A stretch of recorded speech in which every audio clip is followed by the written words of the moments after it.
every rejection was just redirection for me. I keep thinking about that. Every rejection redirected. The first agent who was like walking away, the first deal that was rescinded. I'm like, okay, it was meant to be that I would be here with you today with the deal that I have.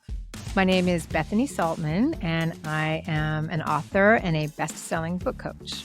And I'm Fran Hauser. I'm an author, a keynote speaker, and a publishing strategist. These How I Did It conversations will inspire listeners to claim their own authority mindset and turn the story they can't stop telling into a book the world needs to read. This is Bookbound, the podcast, created in partnership with Share Your Genius.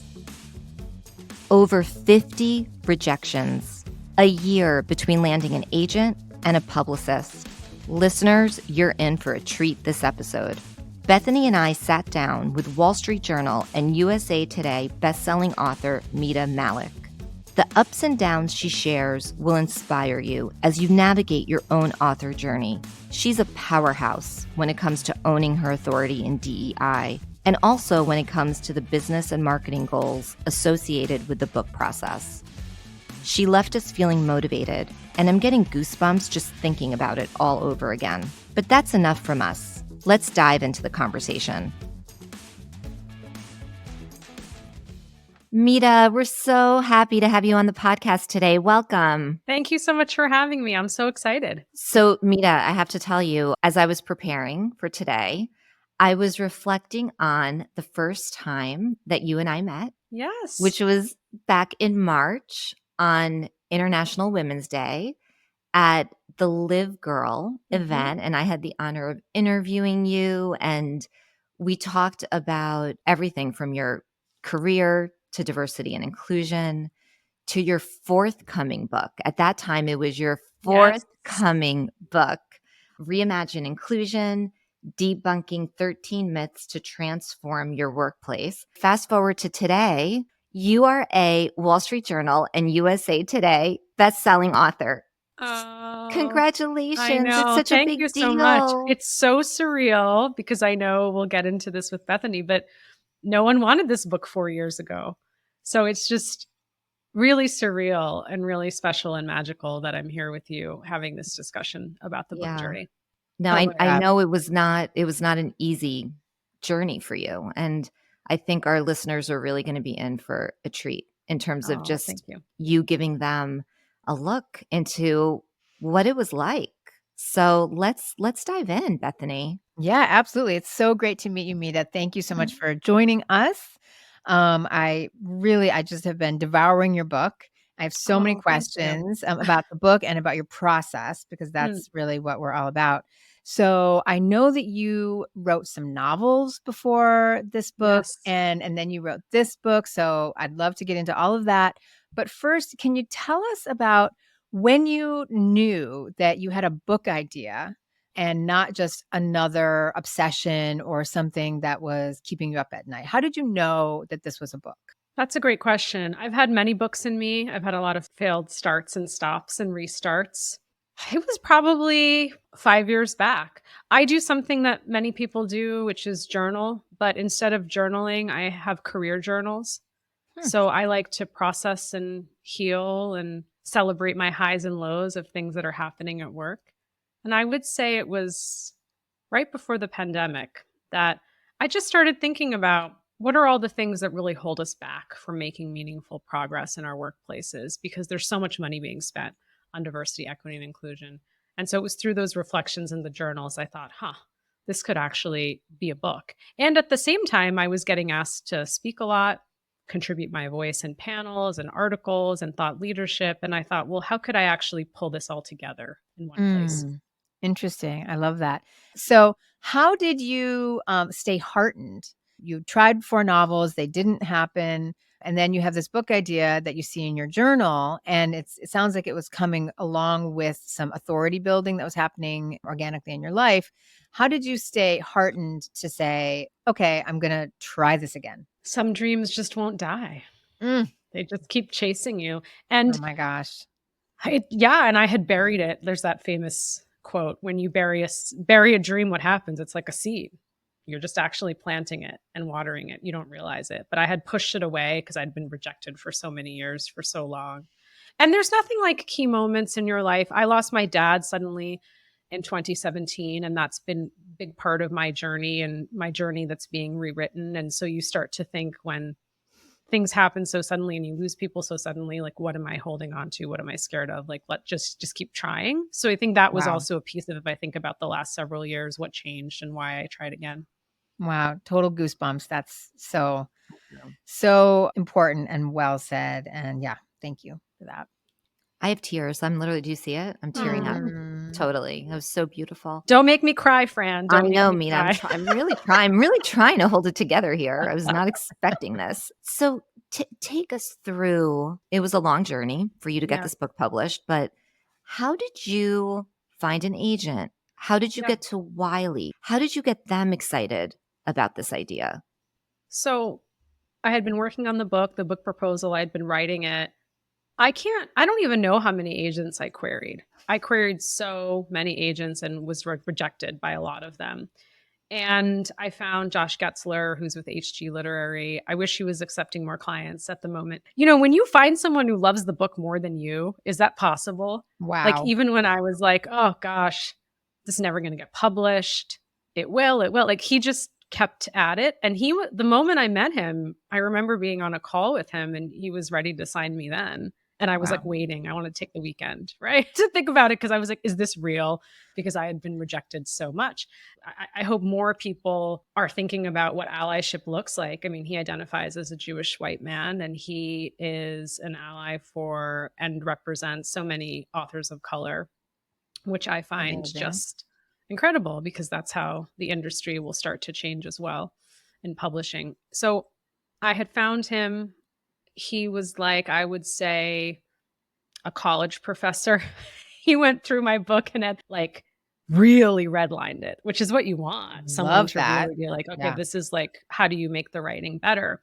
But I will tell you, I have, as many of you do, a rainy day folder of all the love notes people send you. So on days when you feel crappy, you open it and you're like, oh, people love me. I have a rejections folder. I think it's over 50 rejections. I don't remember, but there's so many, because he would forward me all the rejections that we were getting from the houses. And it was really disheartening, because I didn't find that there was any meaningful feedback about the writing. But so it was just cold querying. Well, that's how you do it. And I know you said you weren't sure, but just because I know people are going to ask, can you give me a ballpark of how many agents you queried before you found Josh? At least 100. I've lost count, because it was just and you all know this, like, I have young kids. It was like late at night when they're asleep on a Saturday, Sunday night. I'm like Googling and sending. I actually had an agent who I won't name, who signed me before Josh did and worked with me for a while and actually helped really crystallize what the book should be, and actually had me work really deep on some chapters. And then I was sending her things. And then at the end of that summer said, actually, I'm not the best person to represent you. So there was like there's been so many false starts and stops. Oh my gosh. The books come out. And then I actually sent her a note, and she sent me a lovely note back. But so I did find an agent before I found Josh. Oh my gosh. Did she give you feedback about why? No, she didn't. She just said, she spent a lot of time back and forth in the chapters and gave me some good advice, and then said, I just don't think I can do this book justice and represent you the way you need to be, which I'm honestly really grateful for. I wasn't at the moment, because I thought, gosh, I can't believe she doesn't work with me. But if she doesn't actually have the relationships, or she doesn't feel like she can sell the book or spread awareness in the way she needs to, I'm grateful that she walked away from it. So, oh my gosh, this is incredible. So you had about 50 publisher rejections after how hard it was to find an agent, right? You find the agent. Yeah. Now you have to find a publisher. Did you meet with any other publishers other than Wiley, or was Wiley your only in-person meeting? So, well, the Wiley one came later. So what happened is, Josh helped me do a slew. I mean, there's so many that we had reached out to. I don't even remember. I'll go back to my folder and read them all. But one of them, a very major publisher, one of the top 10 houses, said yes, they were interested. And we were working with them. We had a meeting with the editor. And they wanted me to do something which is not atypical, I suppose, in the industry for first-time authors. They wanted a book buy guarantee that I would sell X amount of books, Oh, boy. which I know a lot of friends have been through, and it's been really Yep. difficult, right? And so even then, I agreed to that, thinking, God, I'm going to have like 14,000 copies of my book in my condo that I can't sell. Like, what Was it 14,000? That no, was it the wasn't number? 14. I don't Oh. remember the number. It was several. It was definitely several thousands. It wasn't Okay. 14,000, but you think, God, I'm in Yeah, this of 1,200 course. square foot condo with 2 kids and a husband. Where would I put all these books if I don't sell them? Oh, Have my to buy gosh. them myself. So even that, I decided to put together a marketing plan, did all this Oh, my work gosh. with Josh. And then Monday morning, I'm checking LinkedIn and I get a message from this editor saying, I'm really sorry it didn't work out and that we couldn't work together. And I wish you the best of luck. And I was like, what? And Josh hadn't seen the email in time, like over the weekend. This editor was really supportive of the book, but her boss said there's too many books like this being published in the space. I was So going to we ask. can't publish that book. God, you guys are really taking me down memory lane because I have not shared all of this ups and downs. Yeah. And it was a major publisher. And I really thought it was going to happen because it was one of my dad's my favorite gosh, publishers. Mita.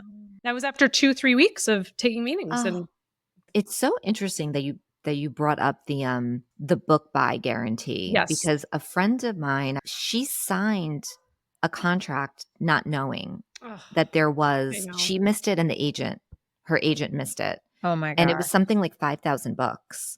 I think She mine was was around responsible. 5,000. Yeah. I made up the 14, but Yeah. That's a at lot some of point, lot it's of a lot of books in your apartment.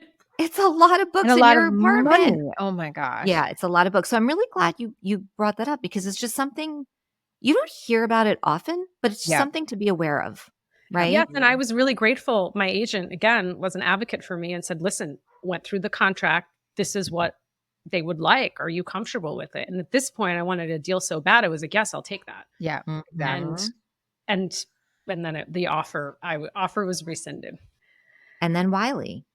So Wiley, the story with Wiley is that I was devastated after that offer was rescinded. Devastated. And my good friend Lan Fan, who's the founder and CEO of Community 7, she has a book coming out. So you should definitely have her on this podcast. And she said to me, this book is going to happen.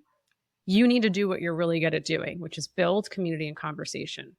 Just put the book aside. It's going to happen. And I didn't believe her. I was like, you're going to say that it's not going to happen. And, so she's like, just do it. So at that time, my friend DC Marshall and I had this idea for a podcast. So we start a podcast called Round Table Talk.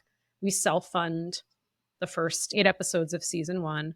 We get a call from LinkedIn. They're like, we love your podcast. Would you join our podcast network? Then I start writing for Harvard Business Review, Fast Company, Adweek. I'm continuing to put out content on LinkedIn. Like a year and a half goes by. And one day I get a FaceTime missed call from Dee and her right hand, Stephanie. And I'm like, why are you FaceTiming me? Like the only people who FaceTime me is like my mom. Like it's like the middle of the day. Why are you FaceTiming me? So they try to FaceTime me several times. And finally at like 6:00 on that Friday night, I like FaceTime them back. And they're both crying. And they say to me, we need to read you this email. And the title of the email says Mita Mallick. And it is an editor from Wiley, Victoria, who also has signed Dee for a book deal and says, your podcast host sounds amazing. Would she be interested in writing a book? Gosh. And so the two of them knew because Dee used to be my coach. So they're both crying and they're like, oh my God.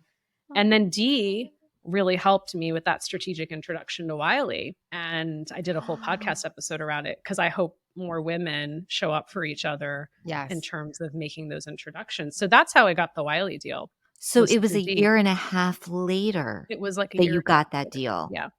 I thought you were going to say it was like, oh, a couple of weeks later, then we met with Wiley. So you got this amazing advice from your friend who said, look, it's going to happen. Just like really focus on creating content, creating a community, becoming an authority, even more of an authority in this space. And then Wiley came to you. Through D, yeah. Through D. D. Well, so Victoria's the editor at Wiley. She's amazing. Editor. She's silently, quietly signing all these women authors, Yes. particularly Yes. women of color. Yep. It's like incredible what she's doing there. Yep. But every rejection was just redirection for me. I keep thinking about that. Every rejection redirected. The first agent who was like walking away, the first deal that was rescinded. I'm like, okay, it was meant to be that I would be here with you today with the deal that I have. So a question I have, and this is something that I bring up with authors I work with all the time. What was your goal in writing the book? Because clearly you have a lot to say. You're an authority in the space. You kept on track. When people get rejected, which of course happens all the time, I try to help them see what is the goal and how should you redirect. So in your wise redirection, what was in your mind with the goal? Like, why stay with it? I wanted to make impact in the world. I want the world of work to be different than what I entered for my kids, for all of our kids. And so I was just going to keep trying to publish the book. And for me, yes, I do a lot of public speaking. Yes, I'm good at public speaking. I wasn't born public speaking. I was born very introverted and painfully shy. I love writing. So if there's a way, if you ask me what my preference is, would I rather do a TED Talk or be guaranteed 3 book deals? I'd be like, maybe 3 book deals, right? Yeah. But if you asked my co-host Dee that, she'd be like, I'll do a TED Talk any day. So I knew what my format was, which was the power of the written word. And I knew a lot of people kept asking me for advice. And I thought, gosh, if I could just put this in writing and scale it, because also, as you all know, there's only so many hours in a day and so many people we wish we could meet with. We can't. But a book gives you access to lots of people. Yeah. So it sounds like you really had a need to be of service. Hey there, sorry to interrupt, but we know you're hungry for more on how to write, sell, and launch your own book. So we'd love to tell you about something special we have starting up in May of 2024. Yep. Fran and I are incredibly excited to host a book-bound mastermind, literally designed just for you. We know so many of you want to write the next chapter of your lives by publishing a book, but you aren't sure how. So we created this year-long mastermind to take you step by step through the process. So if you're a woman executive, entrepreneur, or thought leader who's ready to take your brand and business to the next level by writing and publishing a book, this is the opportunity for you. Over the course of 1 year, we'll meet in person in New York City 8 times, offer regular virtual support, and one-on-one coaching from your favorite book coaches. That's us, of course. And in addition to all the juicy stuff Fran just told you about, we've also created our very own extensive book-bound database of publishers looking for books just like yours. And the only people who have access are the folks in the mastermind. So go to bookboundpodcast.com/mastermind for all the details. The link will be in the show notes too. We hope you'll join us. There's only 12 spots available. So if you're interested, apply today.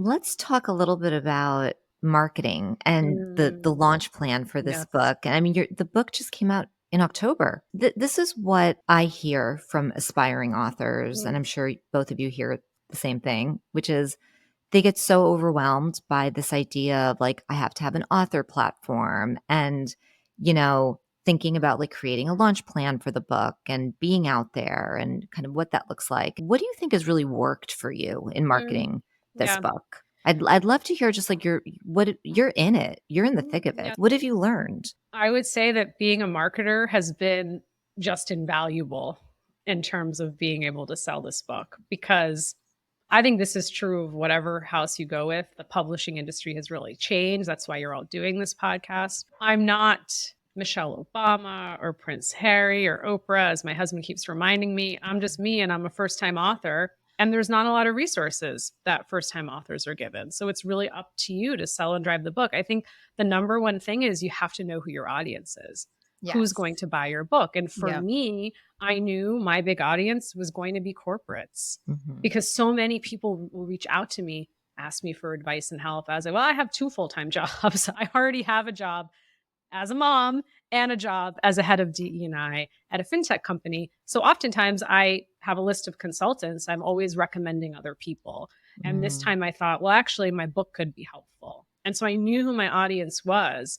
And the book came out in October, but I had quietly been selling and seeding my plan March, April. People Mhm. don't tell you that. And my Mhm. agent, who just gave me some really great advice, we always go out to lunch and he gives me like a to-do list. He's like, I see too many authors like 2 weeks before. They're Yeah. like, where's the launch plan? No, no, you are the launch plan. You have to create it. And Yeah. I also say, when I go back to rejection is redirection, I'm so thankful. This is going to sound strange to you all Mhm. listening, that I had to wait 4 years for my book to be published. I'm really thankful because I built a community of people who had been reading my writing for free for years and really liked what I had to say. And so then when I had a book to sell, so many people have been willing to buy it because they actually knew they hadn't read the book yet, but they knew what I Yeah. enjoyed talking about. They Yeah. knew what my content was like.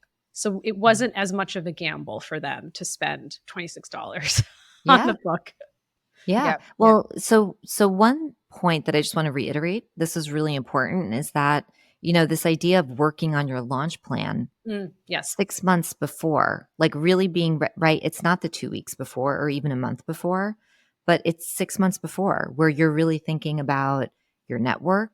You're yes, thinking about how to activate it, right? You're thinking about publicity. Do I want to write an op-ed? Who are we pitching?